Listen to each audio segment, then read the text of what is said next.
So এই guys আজকে যাচ্ছে হচ্ছে কল্যাণী। সুদীপদা আরও কিছু জামা প্যান্ট কিনবে, তো আমি বললাম জুডিও চলো কল্যাণীতে। তো তাই জন্য আমি ওদের ওদিক দিয়েই যাচ্ছিলাম, ঘাট পেরিয়ে। এদিক দিয়ে ঘাট পেরিয়ে কল্যাণী অনেকটাই লাগে, বাট ঘুরে ঘুরে যেতে ভালো লাগে এদের সবাইকার। তো এই জন্য এই ঘাটটা পেরিয়ে যাচ্ছিলাম। এই ঘাটটা এর আগেও ভিডিওয়ে দেখেছি, আমি আর আমার বন্ধু এসে আড্ডা মাড্ডা মারতাম। আর আজকেও ওয়েদারটা খুবই সুন্দর ছিল।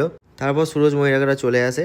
আর ঘাটটা এখন এইদিকে হয়ে গেছে, কারণ ওদিকে জল উঠে গেছে বলে ওইদিকে ঘাট দেওয়া যায় না, মানে যাচ্ছে না এখন। এখন এদিক দিয়ে হয়ে গেছে। আর ওরা আসার সময় সিঙ্গারা নিয়ে এসেছিলো। অনেক দিন ধরে বলছিল সবিতা তোমাকে সিঙ্গারা খাওয়াবো, সিঙ্গারা খাওয়াবো। তো সিঙ্গারা নিয়ে এসছে ওরা আজকে। আর বর্ষাকালে আর যাই বলো, ওয়েদারটা বিকেলবেলা অসাধারণ লাগে, মানে বৃষ্টি না হলে খুবই ভালো লাগে ওয়েদারটা। তো এই ওয়েদার এনজয় করতে করতে আমরা চলে গেছিলাম জুডিওতে। আমার কিছু কেনার ছিল না, তাও আমি একটা জুতো কিনি, কারণ আমি যেখানেই যাই আমার একটা হাত নিসফিস করে কেনার জন্য।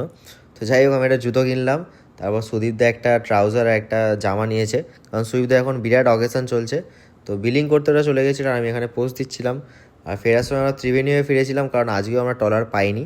আর সুদীপদা এখানে গার্লফ্রেন্ডের সাথে খুব ব্যস্ত ছিল, তাই জন্য আমরা এখানে একটু খাওয়া দাওয়া করি। আর আজকে ভিডিওটা এই অবধি, দেখা হচ্ছে আমার নেক্সট ভিডিওতে। টিল দেন সবাই ভালো থেকো, সুস্থ থেকো, আর লাইক শেয়ার সাবস্ক্রাইব করে দিও।